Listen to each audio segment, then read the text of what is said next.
설교자들은 모두 고민이 많습니다. 어떤 고민이겠습니까? 어떻게 하면 은혜를 끼칠 수 있을까 하는 고민이죠. 성도들은 재미있는 설교를 즐거워하죠. 그리고 마음껏 웃고 나면 은혜 받았다는 느낌을 갖기도 합니다. 그런데 설교가 재미있는 것도 한계가 있는 거죠.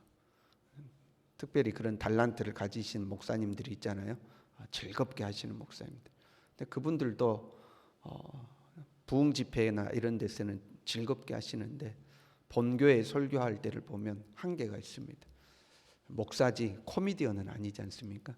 그래서 이 웃음을 주는데도 한계가 있는 거죠. 그 다음에 선택하는 방법이 감동을 주는 겁니다. 사람들의 감정선을 건드려서 가슴이 뭉클하게 눈물이 핑 돌게 이런 느낌을 주는 거죠.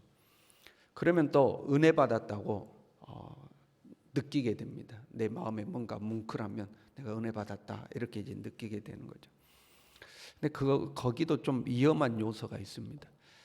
진짜 은혜 받은 것과 감정적으로 은혜 받았다고 느끼는 것에는 차이가 있는 거거든요. 명가수가 나와서 인생을 노래하면 그 노래를 듣고도 사람들이 눈물을 흘리죠. 세상에서도 강의를 잘하는 명강의자들, 그들의 강의를 듣고 눈물을 짓기도 하죠. 하나님이 주신 은혜와 우리의 감정이 움직이는 것은 또 차원이 다른 문제죠.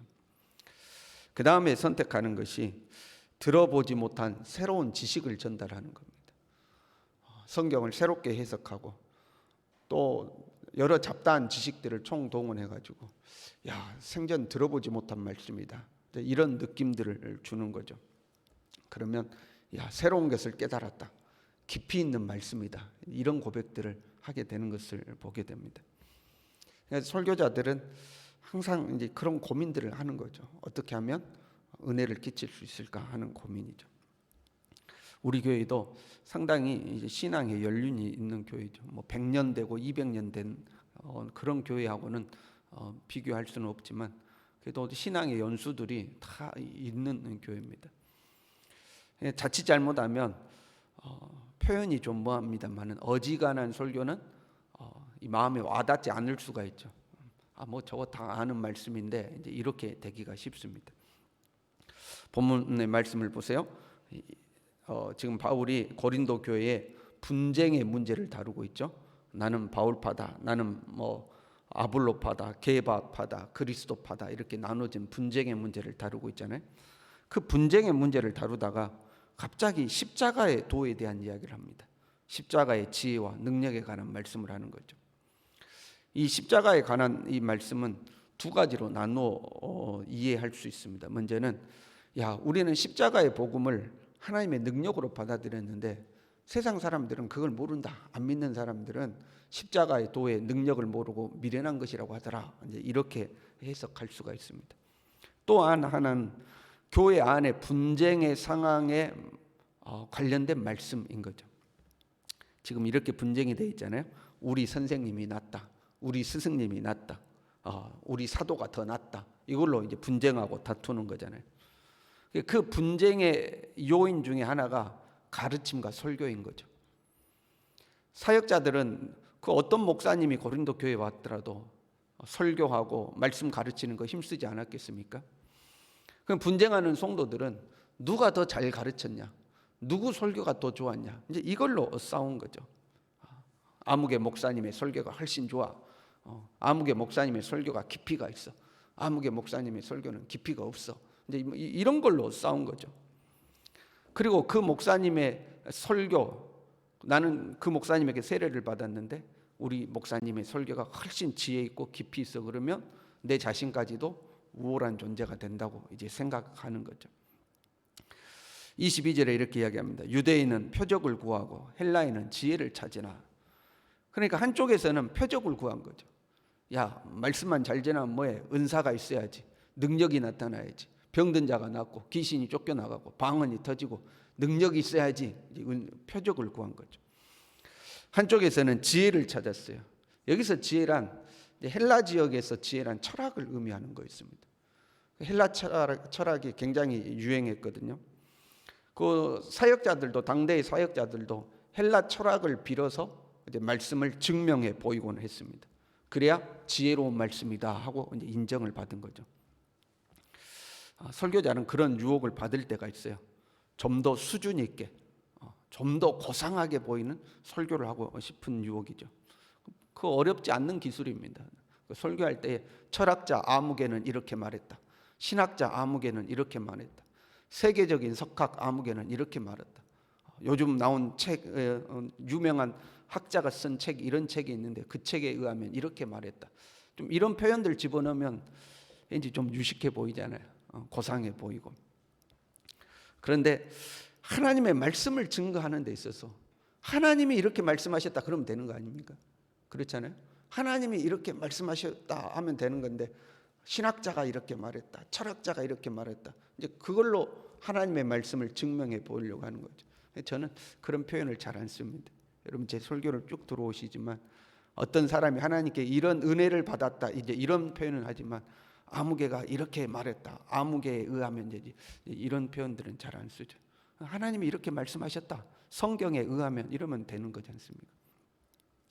그러니까 당대에는 그런 유혹이 있는 거죠. 철학자들의 철학적 사고를 기반으로 해가지고 헬라 철학자 누구에 의하면 이제 막 이렇게 설명을 하고 하는 거죠.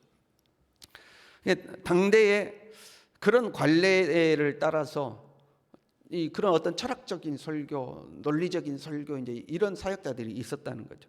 그런데 바울은요, 단순히 십자가 복음만을 전하고, 17절에요. 그리스도께서 나를 보내심은 세례를 베풀게 하려 하심이 아니요 오직 복음을 전하게 하려 하심이로되 말의 지혜로 하지 아니하였다, 이렇게 돼 있어요. 바울은 오직 복음을 전하는 거죠. 오직 복음. 그리고 그 바울의 복음의 핵심은 철학도 아니고 형이상학적인 것도 아니고 고상한 이론을 가지고 와서 전한 것도 아니고, 오직 복음의 핵심은 십자가였습니다. 예수 그리스도는 하나님의 아들이신데 그분이 우리를 위해서 십자가에서 죽으셨다. 예수님이 너를 위해서 십자가에 죽으시고 부활하셨다. 이게 이제 복음의 핵심이야. 그러니까 이 십자가 복음은 이방인에게는 미련한 곳이라다, 이렇게 기록하고 있죠. 그럼 미련하고 수준 낮은 것으로 봤다니. 수준 낮아. 너무 수준 낮아, 이렇게 생각한 거죠. 그럼 우리도 간혹 그럴 때 있잖아요. 예수님이 당신을 위해서 죽으셨습니다. 다 아는 건데, 가장 기본적인 건데 우리 그렇게 생각하잖아요. 뭐 그거 다 아는 건데, 예수님 죽으시고 부활한 거 다 아는데 맨날 예수님 죽으시고 부활한 거예요. 맨날 저런 이야기만 해. 근데 이렇게 수준 낮게 생각하는 거죠. 사람들도 그런 거예요. 바울은 글로 볼 때는 괜찮은데 만나서 막상 설교하는 거 들어보면 별로야, 싱거워, 별로 들을 게 없어, 깊이가 없어, 이제 이렇게 한 거죠. 바울이 이렇게 십자가 복음만을 증거한 것은 바울에게 있어서는 예수 그리스도의 십자가 복음이 최고의 지혜고 최고의 능력이었기 때문에 그렇습니다. 18절에요. 십자가의 도가 멸망하는 자들에게는 미련한 것이요 구원을 받는 우리에게는 하나님의 능력이다. 24절에는요. 오직 부르심을 받은 자들에게는 유대인들이나 헬라인이나 그리스도는 하나님의 능력이요 하나님의 지혜니라. 유대인들은 표적을 구하고 헬라인들은 지혜를 구하지만 믿는 우리에게는 그리스도가 하나님의 능력이요 하나님의 지혜다는 거예요. 그리스도 외에 더 큰 표적은 없다. 그리스도 외에 더 큰 지혜는 없다는 거예요. 그러니 오직 예수 그리스도 십자가 복음만을 전하는 거예요. 오늘날 우리를 가만히 보면요, 그 신앙의 유목민이 되는 것 같아요. 그 유목민이란 한 곳에 정착하지 못하고 여기서 풀 뜯다가 저리 옮기고 또 저기서 풀 뜯다가 저리 옮기고 옮겨가잖아요. 일종의 그런 신앙의 유목민이 되어가는 것 같아요. 이곳 저곳 온라인 교회를 어슬렁 거리는 거죠. 이번 주에는 이 아무개 목사님 설교 좀 들어보고 또 몇 번 듣다가 지겨워지면 또 다른 교회 목사님 설교 몇 번 들어보고 그 온라인 유목민인 거죠. 그리고 그 설교도 전부 다 안 듣죠. 앞부분 조금 들어보고 내가 아는 말씀이네, 딱 다시 돌리죠. 이 말씀 좀 싱거운 것 같은데 돌리죠. 근데 이제 오늘날 우리 시대가 이렇게 가장 핵심적이고 기본적인 복음은 그냥 그 신앙의 기초적인 것이고 초보적인 것이라고 생각하고 대수롭지 않게 여기고, 뭔가 좀 더 새로운 거, 우리 표현으로 좀 더 쌈박한 거. 여러분, 음식이 쌈박하려면 어떻게 해야 돼요? 조미료가 엄청 들어가야 돼요. 조미료를 넣지 않고 천연 재료로 음식을 쌈박하게 만들려면 엄청난 정성이 들어가야 되죠. 그렇게 음식을 만들어내는 식당이 많지 않잖아요. 똑같은 겁니다. 많은 설교자들이 있지만 그런 조미료 치지 않고, 인공 조미료 치지 않고 순수 복음으로 정말 맛있는 음식을 만들어내는 목사님들은 몇 분 안 계시죠. 나머지는 쌈박하게 하려면 각종 조미료를 막 쳐야 되는, 각종 조미료를. 그런데 새로운 말씀, 뭔가 더 새로운 말씀 찾아서 어슬렁 거리다가 결국 어디까지 가냐면 가장 쌈박한 데는 이단이거든요. 가장 쌈박한 데는 이단이에요. 이야, 이런 말씀 처음 들어본다. 대부분 신천지에 넘어가는 사람들이 다 그렇게 넘어가죠. 이야, 이런 말씀 처음 들어본다. 그러고 이제 넘어가는 거죠. 바울이 실력이 없어서, 그러면 남들은 철학을 이야기하고 뭘 이야기하고 하는데 실력이 없어서 오직 예수 그리스도 십자가만 전했냐? 그거 아니죠. 바울은 당대의 최고 학식을 가진 사람이었습니다. 그런데 바울은 빌립보서 3장 7절부터 이렇게 고백합니다. 그러나 무엇이든지 내게 유익하던 것을 내가 그리스도를 위하여 다 해로 여길 뿐더러 또한 모든 것을 해로 여김은 내 주 그리스도 예수를 아는 지식이 가장 고상하기 때문이라. 내가 그를 위하여 모든 것을 잃어버리고 배설물로 여김은. 예수님 아는 것이 가장 고상한 거고 나머지는 다 배설물이라는 거예요. 바울이 실력이 없어서, 철학이 없어서, 학식이 없어서가 아니고 오직 예수 그리스도 십자가 복음이면 충분했던 겁니다.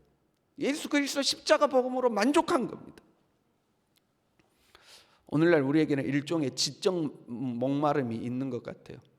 사실 이 지적 목마름이라는 것은요, 내적 갈등입니다. 근데 지식은요, 우리의 이 목마름을 채워주지 못합니다. 지식에는 만족이 없죠. 오히려 많은 학문은 사람을 피곤하게 만들고 교만하게 만든다 하고 솔로몬이 고백했었죠. 지식이 많아지면 교만해지기 쉽습니다. 교만해지면 은혜 받지 못하죠. 저거 다 알아. 저 정도는 내가 더 잘하는 것 같아. 사람이 교만해지면 은혜 받지 못하는 거죠. 왜 끊임없이 목마르고 우리는 새로운 지식을 추구하는가? 예수 그리스도의 생명력이 없기 때문에 그러는 거죠. 지식은 있으나, 하나님의 말씀에 대한 지식은 있으나 그 말씀 속에 담겨 있는 생명은 없는 거예요. 우리 안에 이 예수 그리스도의 생명이 가득하면 오직 예수 그리스도 한 분으로 모든 것이 만족하고 모든 것이 충분한 겁니다. 저와 여러분이 예수 그리스도의 십자가 복음, 그 복음의 은혜 속에 살아갈 수 있기를 바랍니다. 나를 위하여 십자가에서 죽으신 그 예수 그리스도를 생각만 해도 감사하고 기쁘고 감격이 있고 은혜가 있고, 오직 예수 그리스도, 그분으로 만족하는 우리 모두 될 수 있기를 바랍니다. 기도하겠습니다.